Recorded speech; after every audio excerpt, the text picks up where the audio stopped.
多嘎达瓜拉们的岁古真啊，Wagi Shyac，大家好，欢迎收看《Ita 看世界》，一起看世界，我是Wagi。大家好，我是拉瑙。Ita不仅要带大家一起 see the world， 更要用我们的方式说世界的故事。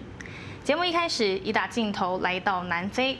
南非在20世纪下半叶实施了数十年严格的种族隔离制度，许多反抗的运动者因为遭到白人政府镇压而流亡国外，最后客死异乡。而近年来，南非政府终于和邻国展开合作，在今年9月底迎回42位运动者的遗骨。在总统与家属见证下，南非在9月27日从邻国辛巴威迎回42位反种族隔离运动者的遗骨。经过数十年，这些客死他乡的斗士终于能够回到祖国。Decades ago, these freedom fighters left a country that was at war with itself. They left a country in which the fundamental rights of its people were brutally and cruelly suppressed by a system of apartheid, which was declared a crime against humanity. 南非在20世纪下半叶实施严格的种族隔离制度，反对种族隔离的运动遭到血腥镇压，许多运动者逃到国外，就再也没能回家。例如，这次遗骨返回南非的 Basil February， 在60年代加入反种族隔离的武装抗争，但1967年在现在辛巴威国境内筹划行动时遭到杀害。他的家人始终不知道他的遗骨下落，直到今年才在辛巴威政府合作下找到他的墓地，展开移灵安葬。We did not know that his remains were in exactly the spot where it is now. We've been looking for that for many years, for decades in fact, since 1967. And so we made effort during the years to try and find where his burial site would be, but we were obviously unsuccessful. And it was about, I think, 2 years ago, with the cooperation of the Zimbabwean government, that our structures in South Africa were notified that they think that they have found Basil's remains, his graveside. 虽然南非早在1990年代初期就解除种族隔离制度，但政府一直没有采取官方行动寻找这些流亡国外的反种族隔离运动者遗骨。运动者家属必须亲自追查遗骨下落，遗骨返还的过程与方法也必须自己与外国政府协调折冲。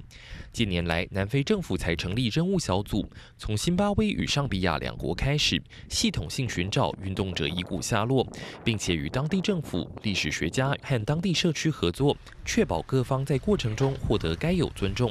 终于在今年9月迎回第一批遗骨。Our mandate is to search for the remains of those who disappeared or died in or as a result of the conflicts of the past. And we've mainly worked inside South Africa to date, but this is now the launch of a process of tracing those who died or disappeared outside the borders of South Africa and to bring them home for their families where possible. 对于许多运动者家属来说，透过这样的一场仪式，让他们能够回忆家人生前的事迹，并且终于能够回到祖国的土地安葬，都能抚慰他们的心灵。If it's possible, ukuthi abantu nebetshonile bayasibona. He is so very happy. Ukuthi today, my only child, my only daughter, uye wenza ukuthi at last ndize buyele eSouth Africa where he was coming from. You understand? Uzolala ngoxolo, uzolala ngokuthula emhlabeni, in where he came from, in his soil. 不过也有家属感到可惜，遗骨的回归来得太晚。现在政府即使开始跨出第一步，也有许多家属等不到这一刻就已经凋零。Do I believe that this could have happened earlier? Absolutely. Could have happened earlier. It would have been great if this could have happened when my mother was alive. She mourned from the day when Basil died when we received the news so brutally from the security branches in those years, who said that we are just here to tell you that we have killed your pig. And Mum collapsed, she went into a coma, but from that moment on, she mourned all the years. 南非种族隔离结束至今30多年，仍然有许多历史正义工作没有完成，特别是在许多复杂因素交织下，转型正义脚步往往缓慢，留下许多遗憾。主事者必须时时记得，迟来的正义不是正义。奥地利2024年国会大选后，极右派的自由党以28.8%的得票率成为最大赢家，创下历史性胜利。不过却引发民众抗议行动，而其他党派也相继表态，拒绝与自由党合作阻隔。而自由党的胜利也意味着奥地利成为最新一个右翼势力抬头的欧盟会员国。Herbert Kickl。9月29日，奥地利极右派政党自由党在55岁党魁基克领导下，赢得28.8%的选票，缔造创党70年以来首度成为国会最大党的历史性佳绩。而现任总理内哈默领导的保守派人民党以26.3%的得票率排名第2。Wenn ich sage, wir haben Geschichte geschrieben, dann meine ich damit zweierlei. Wir haben zum einen Parteigeschichte geschrieben. Und das Zweite ist, wir haben österreichische Geschichte geschrieben, weil es das erste Mal der Fall ist, dass die Freiheitliche Partei bei einer Nationalratswahl die Nummer 1ist. 此次大选中，无论哪个党派都未能获得绝对多数席次。得票率最高的自由党渴望取得组建联合政府的主导权。基克的强势发言显示他对未来执政的雄心。然而，自由党与其他政党的关系却异常紧张。保守派的奥地利人民党和中间偏左的社会民主党迅速整合，拒绝与自由党组成联盟，让自由党能否顺利组成联合政府变得更加不确定。Aber ich habe immer gesagt, mit Herbert Kickl, der an Verschwörungstheorien glaubt, die WHO als nächste Weltregierung bezichtigt und das Treffen in Davos als Vorbereitungstreffen für die Weltherrschaft, kann man so vernünftig und verantwortungsvoll keinen Staat machen. Und dazu stehe ich weiterhin. 由前纳粹支持者创办的自由党，在本次奥地利国会大选取得最大党地位，也引发民众忧虑。维也纳市区出现了大规模的抗议行动，抗议群众高喊“纳粹滚出国会”，强烈反对由自由党筹组联合政府。他们担心，若自由党与人民党组成蓝黑政府，将对社会福利造成严重打击，尤其是移民与女性的权益也面临威胁。抗议活动反映的不仅是对未来政策的担忧，还有对极右势力日益抬头的恐惧。Das bedeutet für Österreich Sozialkürzungen, das bedeutet weniger Gehalt, das bedeutet vor allem im Migrantenbereich eine einzige Katastrophe. Und für die Frauen ist sich und schon wieder für die Abtreibung demonstrieren. Was ich mit dem Wahlausgang befürchte, ist, dass die ÖVP wie nach jeder Nationalratswahl wieder kein Rückgrat zeigt und einfach mit der FPÖ in eine Koalition geht und wir dann 5 Jahre wieder den Faschoscheiß am Start haben. Wenn die FPÖ nicht in die Regierung kommt, haben wir in 5 Jahren 40% für die FPÖ. Also müsste man wirklich mal über ein Parteiverbot nachdenken, oder? 如果基克无法说服其他政党合作，奥地利可能会出现由温和派政党组成的联合政府，这也许能在一定程度上缓解选民的焦虑。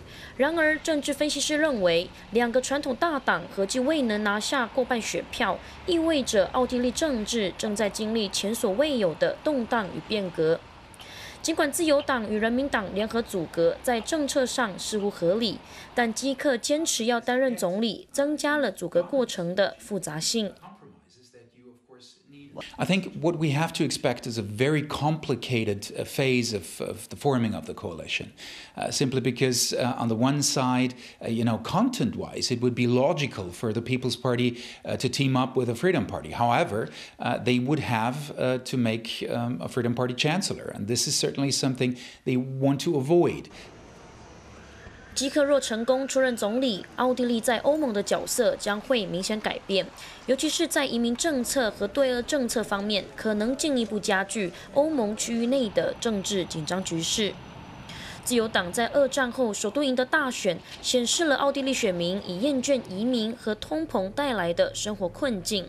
但投票结果也显示，朝野合作成为自由党的首要任务。Es ist in einer Demokratie so, man braucht eine Mehrheit. Allein hat die FPÖ keine Mehrheit. Das heißt, die Frage ist, welche Lösungen wir am Verhandlungstisch auch bekommen. Und ganz sicherlich werden wir auf Reformen pochen, das ist ganz klar. 国会大选结果不仅重塑奥地利原有政治格局，也反映民众对未来的不安与抗议。由于势力在荷兰、法国与德国等欧洲多国大有斩获后，自由党胜选也使得奥地利成为最新一个右翼势力抬头的欧盟会员国。ITA看世界10月1日起连续3周，每周二晚间10点推出双十友邦大使专访系列。本周二推出第2集，下半回来 ITA Specials 主题特写，专访中华民国台湾在加勒比地区邦交国圣露西亚驻台大使 Robert Lewis， 分享台湾 Can Help 的外交邦谊。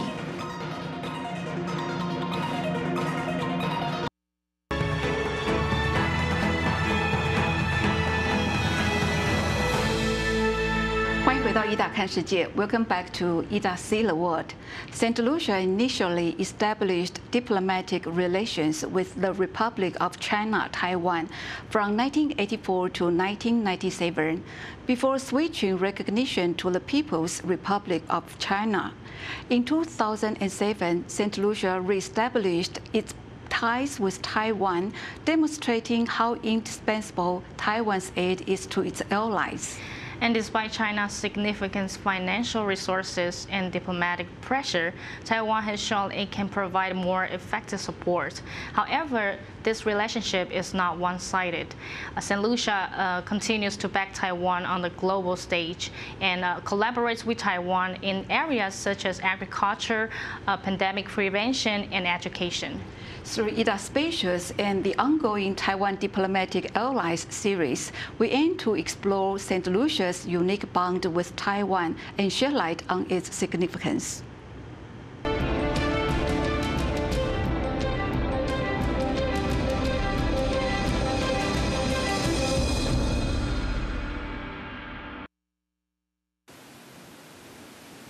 We are honored to welcome today's distinguished guest, the Ambassador of St. Lucia to the Republic of China, Robert Lewis.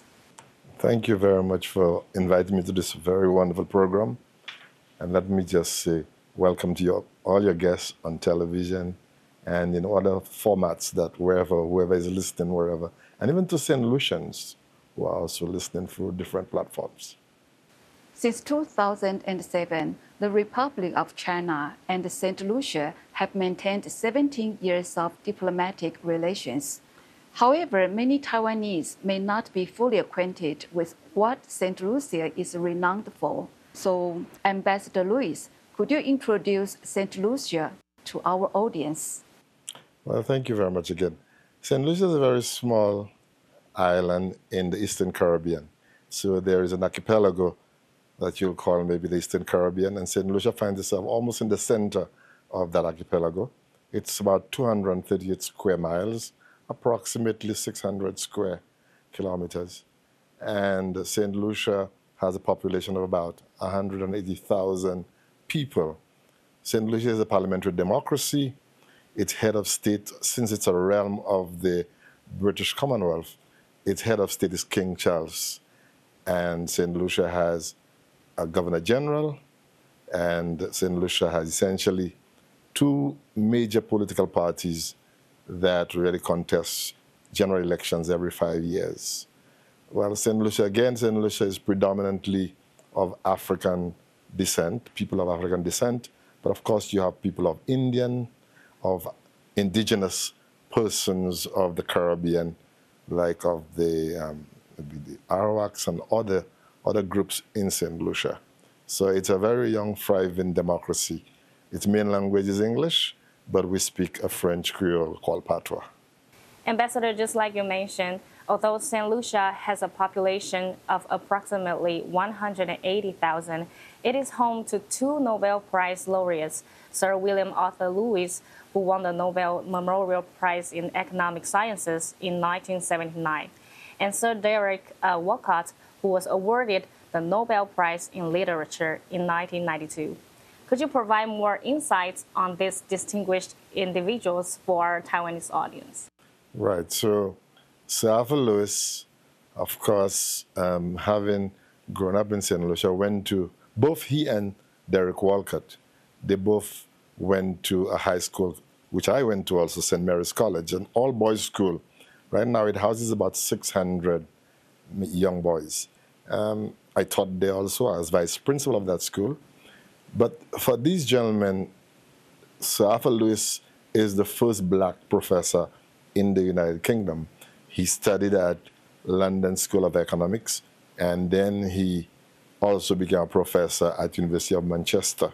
And his work at Princeton also, and in many fields, in looking at economic development, industrial development, he was awarded the Nobel Prize the very same year that St. Lucia became an independent country in 1979. Of course, some 13 years later, Honorable Derek Walcott won the Nobel Laureate Prize in Literature, and that's 1992. It's interesting for you to note that both gentlemen are born on January 30th. So, and they're born 15 years apart. So it's interesting that both Nobel laureates have the same birthday. And every year, St. Lucia has a recognition for these two gentlemen by what we call, we're looking at the year, excellent, month of excellence, and that runs throughout the month of January. And additionally, during the 2024 Paris Olympics, St. Lucian athlete Julian Alfred was recognized as one of the two Caribbean athletes to win a gold medal. Ambassador, what significance does this achievement hold for St. Lucians, and how is her success perceived in St. Lucia? Well, you understand that a small island country like St. Lucia, this is the first Olympic medal that St. Lucia has ever won. In fact, she won two medals, the gold in the 100 meters and silver in the 200. Very interesting for somebody, Julian Alfred. Julian Alfred is from an area called Cicero, Monkey Tongue, Cicero. It's my hometown also. And very interesting to show you how small this country is. Julian Alfred was taught by my wife in kindergarten. So in 2006, she entered the kindergarten at the Cicero Combined School. And there my wife was a teacher in the first year of kindergarten. But of course, I know all the people who teach there. I went to school there. I taught there also for 3 years. So it's a very nice community, but St. Lucia has very much been excelled or brought up even more international acclaim with Julian Alfred's feat in the Olympics in Paris 2024. After a decade of broken diplomatic ties, St. Lucia and Taiwan agreed to re-establish diplomatic relations. Ambassador Lewis, could you elaborate on the reasons behind St. Lucia's decision to renew these diplomatic ties? Additionally, how do you perceive Taiwan's contribution to St. Lucia, particularly in Taiwanese assistance projects? Right, so your question is a lot of information, but I will try to process it to the best of my ability. Yes, in 2007, a new administration came in, and a former prime minister, along with some of his ministers, they agreed that we probably need to go back to Taiwan, because from 1984 to 1997, 13 years of diplomatic relations with Taiwan, St. Lucia had seen how Taiwan, as a small country, was making a lot of a big impact on St. Lucia. And so the government thought it was best to go back to re-establishing diplomatic relations with Taiwan. Incidentally, I was in Parliament during that time. I had just become a member of Parliament in 2006. So, and I initially I supported the idea, even if people, there were lots of misunderstanding, but St. Lucia thought as small countries who share similar traits, it was very important for Taiwan. And we have not regretted that decision to go back, because if you look, Taiwan has had a tremendous impact on St. Lucia in almost every sector of our economy. Taiwan is one of our biggest development partners. And in fact, Taiwan is our biggest grant providing country at the moment. And of course, I know you'll ask me about education. And if you think about it, Taiwan at the moment is the country that provides the most scholarships for our young people in any part of the world. So St. Lucia has benefited tremendously from its relations with Taiwan, whether in agriculture, in education, in healthcare, in gender affairs, especially empowering women.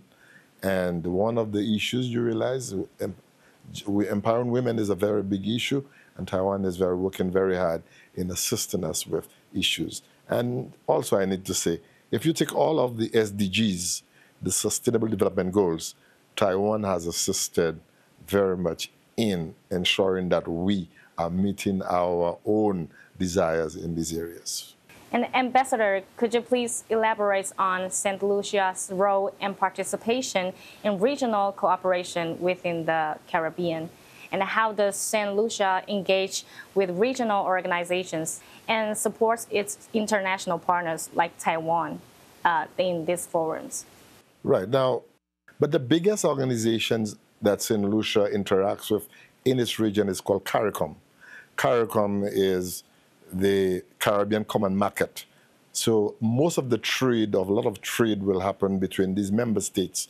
And CARICOM is moving directly to having free movement of labor in the different countries, like Jamaica. So yes, we do. And in CARICOM, St. Kitts and Nevis, Belize, which is a member of CARICOM, I almost forgot. Haiti, a member of CARICOM also. St. Lucia and St. Kitts, I think I've said it already. These 5 countries, we have, each of them has diplomatic relations with Taiwan. So we recognize this Taiwan's right to self-determination. And therefore, as we go every year, let's say to the UNGA, which is the United Nations General Assembly, we will keep pushing for Taiwan to be recognized in various fora. For example, in the World Health Association, World Health Assembly, in the World Health Organization, and in many areas. And you can understand why it's important to get Taiwan to be part of these associations. Especially, let's take the World Health Assembly. Taiwan was one of those countries that really handled the COVID pandemic very well. And therefore, it's important for Taiwan's perspective to be heard on the world platform, because Taiwan is a leader in healthcare, technology, and so on. So it's very important that we know that Taiwan has a mantra or motto that says, Taiwan can help, and Taiwan does help. It does lead with soft diplomacy.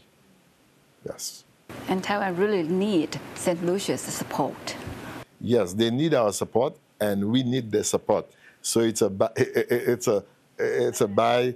well, not just by, I was looking for the word which is saying that symbiotic relationship, that in a world, there's something that says no man is an island, so you need partners as you develop. And Taiwan is one of those partners that we need in our developmental thrust. Yes. Let's concentrate on the education issue.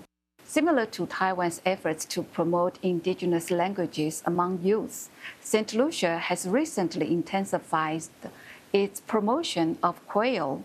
In September, the St. Lucian government introduced Creole into the curriculum of 15 schools as part of its educational initiatives. Additionally, St. Lucia actively preserved its cultural heritage through Moi et We Touch Creole, celebrated in October. Ambassador, we understand that you are fluent in Creole. Could you kindly explain what Creole is, and why did St. Lucia introduce it into the curriculum, and what is Moi et We Touch Creole and its objectives? I must say that's very good that you you're going really into St. Lucian culture. If you think about the development of Creole, Creole is really a language that is predominantly French-based.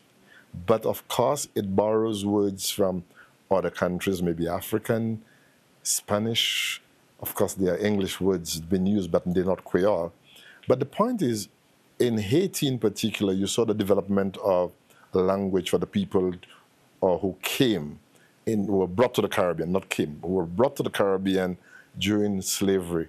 And Creole is one of these languages that came out. And if you look now, Haiti speaks Creole, Martinique, Guadeloupe, St. Lucia, Dominica, Seychelles, all these countries, and Mauritius, all these countries speak Creole. So Creole is a part of our culture. It's a very important. When I grew up in St. Lucia in the 1960s, my grandmother could not speak English.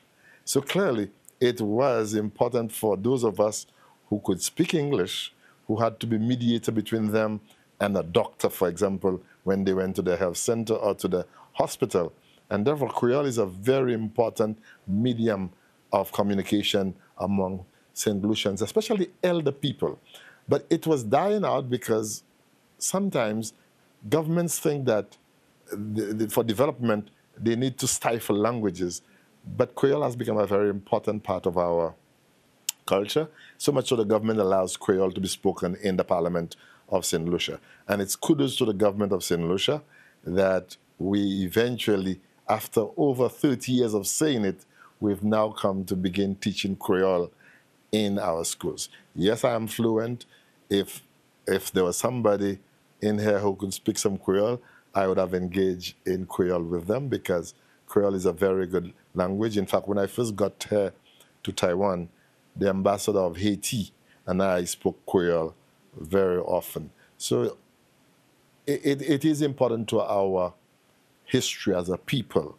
And there are times you still have people who are not as fluent in English, and they will need to converse in Creole to understand some of the issues. But it's also important for our younger generation to understand the role of Creole in our development. And so every year, in the month of October, Heritage Creole is what you're referring to.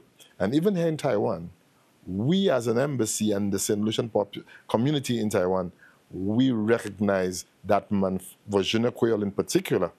And this year, I'll invite you to Jeune Creole in Changhua, Sunday, October 27.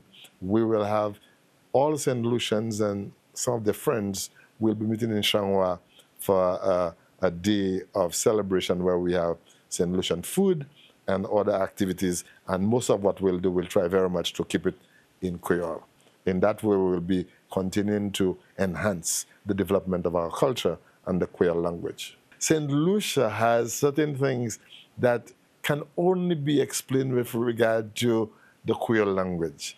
And therefore, we think it's very important for us to foster cultural identity, because cultural identity is important. And that's why I think it's very important, like you're talking about indigenous people in Taiwan. And I enjoy listening to, because that's how you get to know how the people, how that country was formed, when you can look at its cultural identity. Thank you.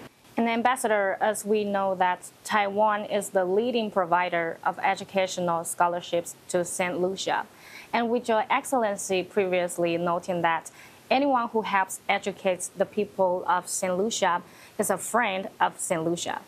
Ambassador Luis, could you please elaborate on how Taiwan has collaborated to increase educational opportunities for St. Lucians, and how our two countries might further expand cooperation in this area? Yes, this little passage you quoted about me saying anybody who has helped us. Yes, I think I said that to President Tai Ing-wen when I was introduced, or I was presenting my credentials. I believe in it as a teacher, trained teacher, former Minister for Education of St. Lucia.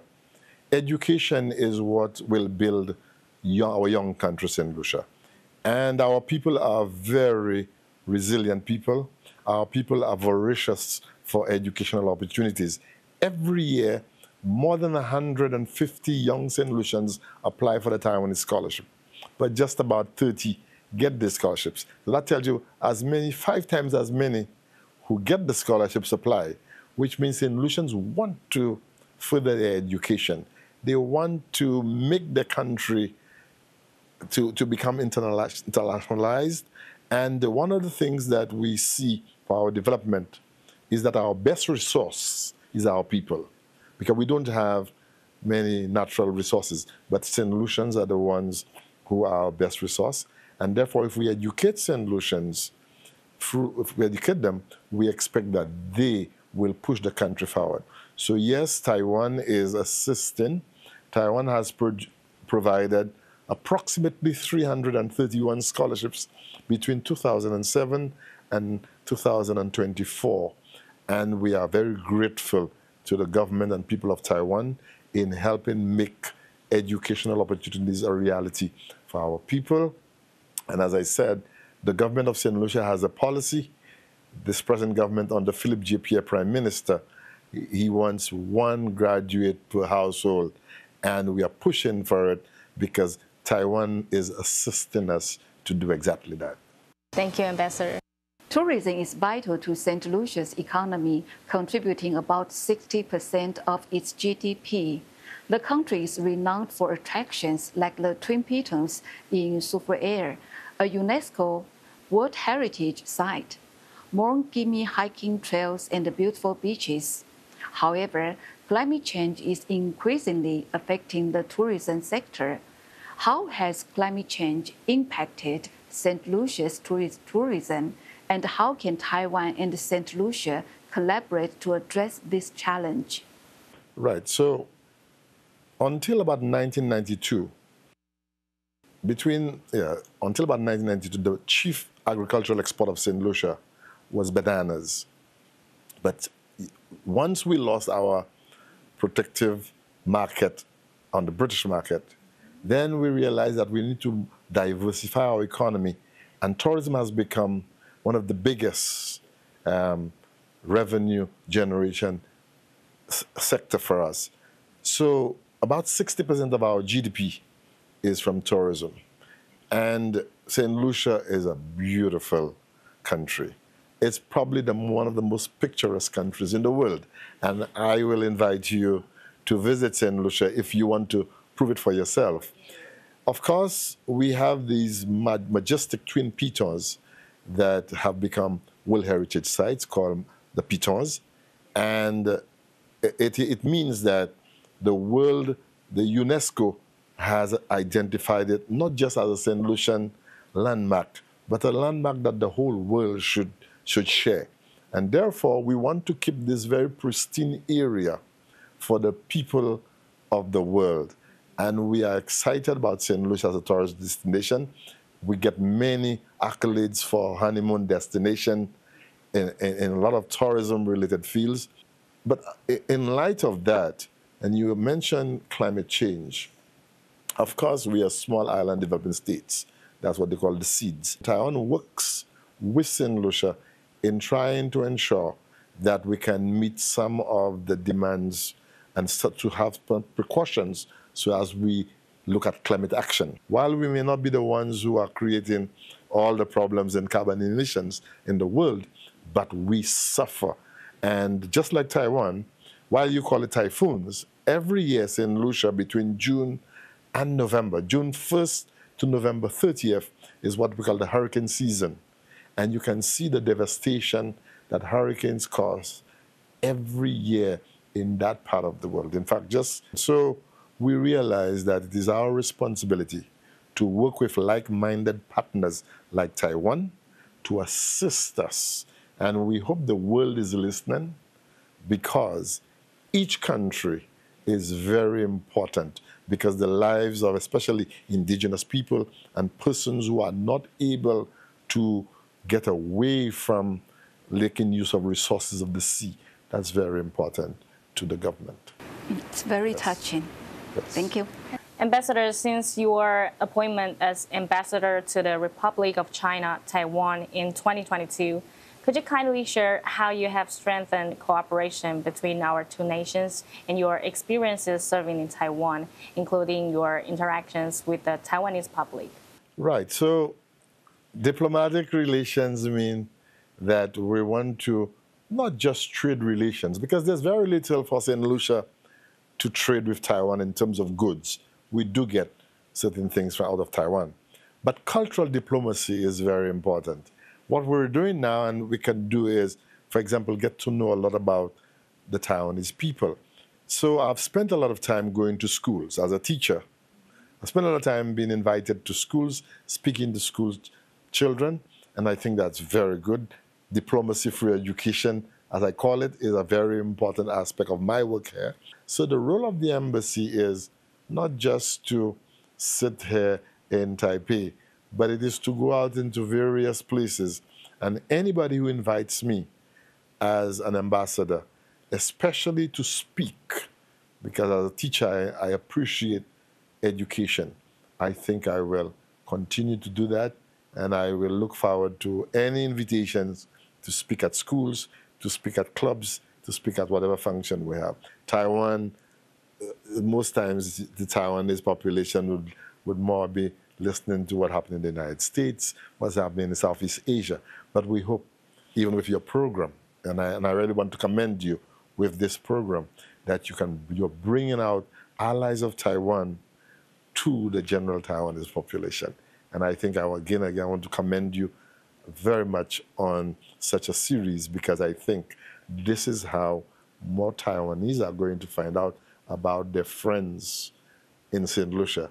And if I may say, we would also like, for example, a program like yours, you could actually go to St. Lucia and maybe do a few programs where you meet people in St. Lucia and you come back and introduce to the Taiwanese population. Yes, we would definitely want to do that, and we hope to visit St. Lucia one day in the future. Today, September 18th, is the birthday of the Prime Minister of St. Lucia, Philip J. Pierre. So happy birthday, Prime Minister, and I hope that you enjoy birthday 2024. Thank you very much, Ambassador Luis, for accepting today's interview. Thank you, Ambassador. And let's take a short break. And for more stories from Ita See the World, please stay tuned. 原住民族电影学院办理电影专题讲座，培养原住民青年用影像说故事人才。来自纽西兰的毛利族电影导演 Paula 也特别来参加这场讲座。下一段回来，Ita Beyond 带你一起来关注。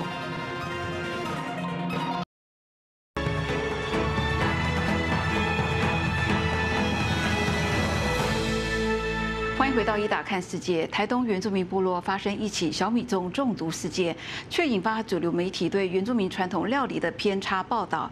今天的Ita Beyond首先一起来关注这则新闻，接下来把时间交给英语主播拉瑙。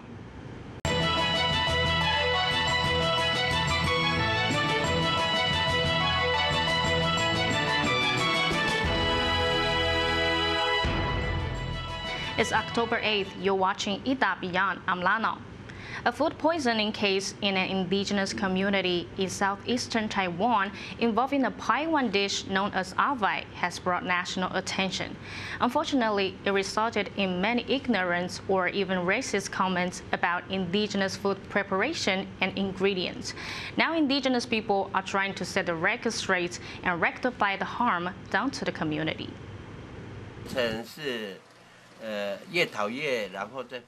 A scoop of millet cooked with various fillings is wrapped in leaves and then boiled to make the avai, a traditional dish for the Paiwan people. Avai is often shared among family and friends for important holidays and celebrations, and many other indigenous groups make similar dishes with millet wrapped in leaves. However, a recent food poisoning incident has made avai the center of ignorant and even racist commentary about indigenous food preparation and ingredients, which has been extremely upsetting for the indigenous community. 我们吃了几百年的东西，就是也是这样子包，也没有怎么样。如果真的有事情，我们排湾族早就不吃了嘛，因为总不希望说会灭族啊。所以说，由此可知，就是这样的料理方式，它其实是不具有任何的问题。A case of food poisoning in southeastern Taiwan involving avi served at a funeral gathering has led to 3 deaths and 12 hospitalizations gaining national attention. The subsequent investigation revealed an agricultural pesticide in the food.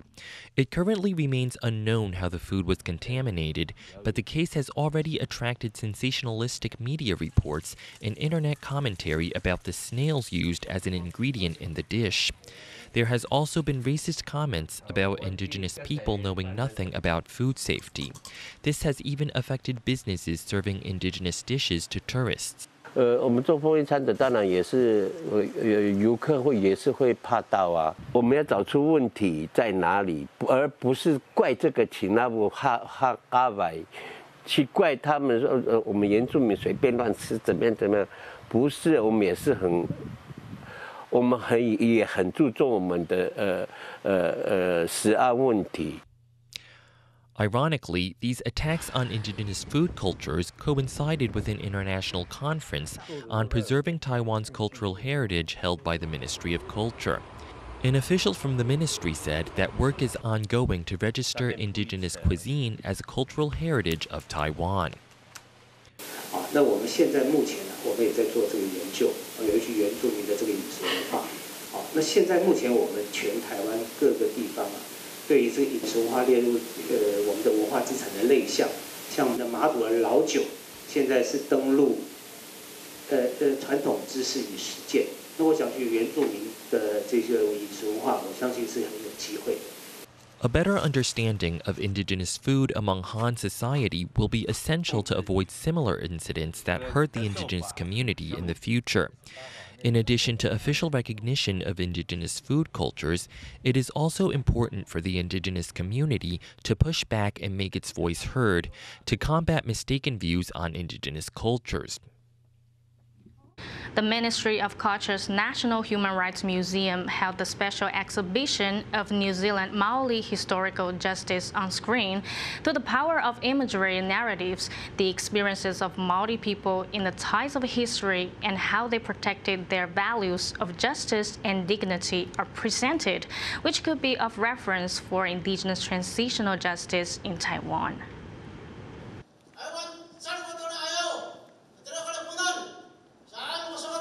The amidst elder offered prayers to heaven, followed by blessing from New Zealand's Maori people.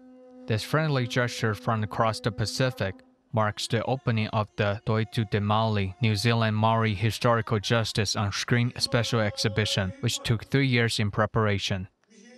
The Treaty of Waitangi has been called the founding document of New Zealand, and it is the principles as outlined in this document that form the basis of the New Zealand's Indigenous peoples, the Māori people's relationship with the Crown and the government.